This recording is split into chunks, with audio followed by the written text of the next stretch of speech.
Welcome to Introverts Own Your Voice. I'm Tom Marcoux. And I'm Johanna McLeod.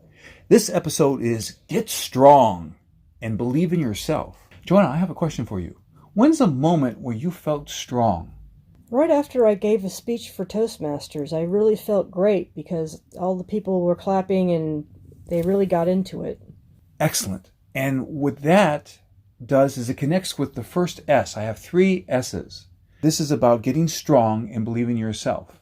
The first S is seek evidence. You had evidence that you reached these people. By their applause, they said, "We're with you. That was excellent. That was great. And we got value from what you just did." It was also the facial expressions, too. They really got it. Exactly. And you can see that while you're giving the speech. You can see who's with you and who's smiling, and those people who have good body language that it's leaning in.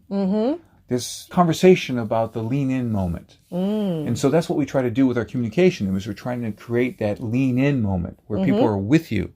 So the first S, as I said, is seek evidence. The second S is secure that your cause is good. This is important because when we believe in ourselves, we need to know that what we're doing is good, valuable, helpful, and therefore we have no hesitation about it. If somebody doesn't fully believe in the product they're selling or the service they're offering, or that they are at the service of their clients, It's instant death. Sometimes it's a gradual dissolution or coming apart. Ultimately, we can't fake it. I don't like the phrase fake it till you make it. In fact, I replaced that garbage with act it until you become it. See, by taking the appropriate action, you are actually becoming what is your higher potential. Would you be acting it until you believe it? Because of the evidence you get along the way. Exactly. You're right there with me. Thank you. Our next detail is signal your intuition, not others' approval. Some people, what they do is they actually send out these vibes. "Oh, please show your approval of me. Show that what I'm doing is good enough." I approve of you. Thank you. Other people's approval is fun. I go, how fun? That's terrific. But you don't rely on it. We're talking about strengthening yourself. We're talking about believing in yourself. You cannot make the foundation of your belief in yourself other people's approval.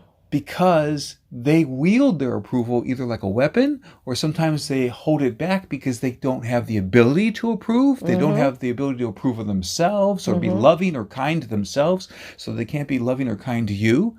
So where does your foundation of inner strength come from? Well, many of us, it comes from a spiritual path. That's great. And also it comes from an inner knowing. And the inner knowing is built on incremental evidence.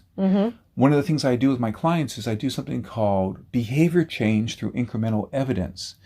If I'm working with someone who comes across as nervous as they give a speech, I can help them get out of that by certain types of my coaching and their rehearsal together. I call it directed rehearsal. It gets us away from the default settings that people have. That's what cuts us down. That's what stops our belief in ourselves. It's those elements which are connected to us seeking approval. We were conditioned as kids to seek approval. How did that happen for many of us? Often it felt like a withdrawal of love. Yes. If you didn't act a certain way, then you'd get the frown from the parent or guardian's face or the teacher. And so basically, these people were using very powerful control methods. What always bothered me is when someone... Even if they didn't realize they still did it. That's true, because they were conditioned by their parents, their guardians before them. It becomes something that keeps on giving garbage. Garbage just carries on through the generations. Garbage begets garbage. I'm with you.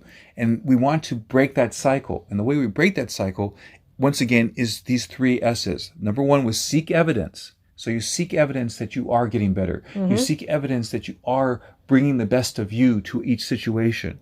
And you're learning and getting stronger. That's what we seek. Evidence.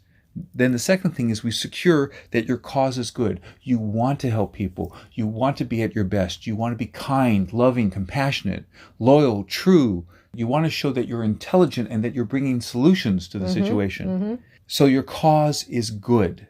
And therefore the universe can line up with you and support you because your cause is good. Many of us, and it happens in many films. Recently there was Avengers Endgame, where we saw a particular character, okay, I'll try to avoid spoilers, a particular character did some fantastic self-sacrifice thing that helped 50% of all living beings in the universe. Talk about high stakes. Wow. But the cause was good.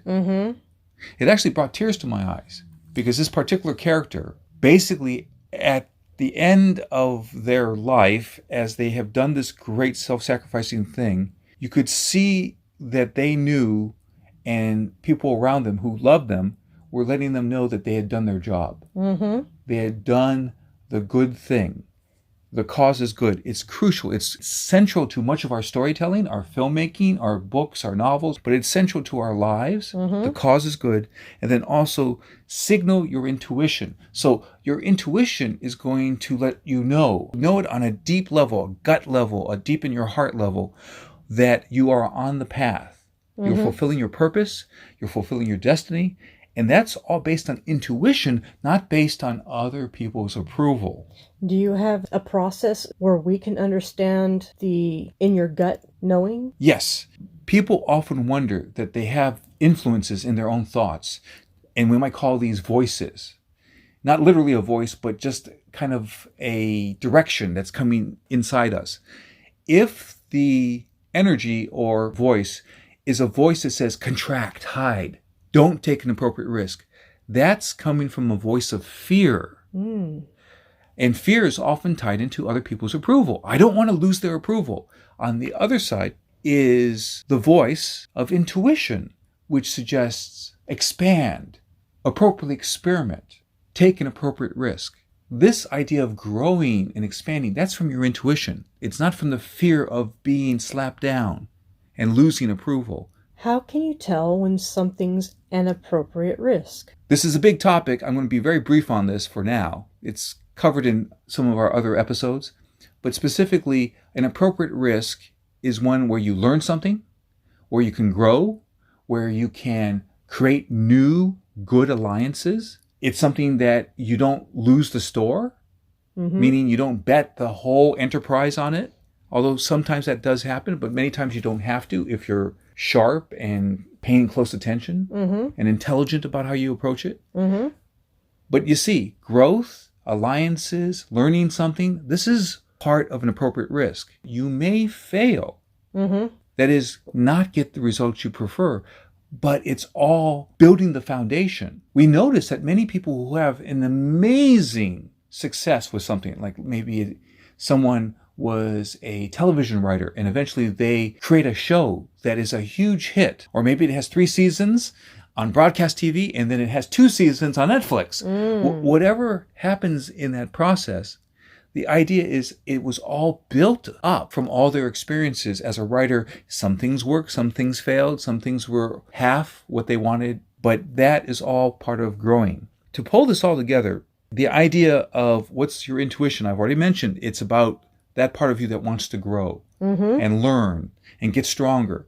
And then we talked about others' approval, which is just something you can't count on. And it's something that ideally is not your number one target. And truthfully, if that is too big in your life, it's going to cause you trouble. So you actually might want to seek a therapist or a counselor to help you move beyond just seeking other people's approval.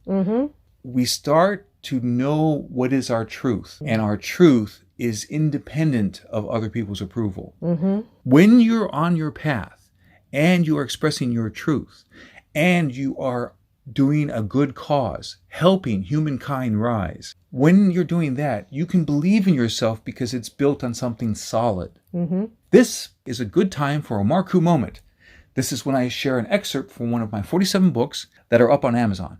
The book this time is The Power of Confidence. Subtitle is Succeed with the Truth no one will tell you. It also goes on to say on the cover how to feed your soul, save a business, or get a job during an economic crisis. Oh, my soul can use some comfort food right now. Okay, well, how about some words of wisdom then? Chew on this. On page 43, it's interesting that this lines up. Take on risk is the section. I often talk about taking on appropriate risk. By this I mean, if you take this particular action, can you build something? Also, I invite you to study, get coaching, and rehearse before taking an appropriate risk. Make sure that you will be okay if the situation goes wrong. A number of authors suggest that you avoid betting the store on a given project. Over the years, I have been able to take risks on projects because I have kept budgets small, so my company will be okay even if a couple of the projects fail to bring in the income we preferred. Life does not only reward hard work. Big profits often result when someone takes on an appropriate risk. A number of people shy away from an appropriate risk. That's because they do not have a strategy for risk-taking. Here's a quote from another author, Randy Gage.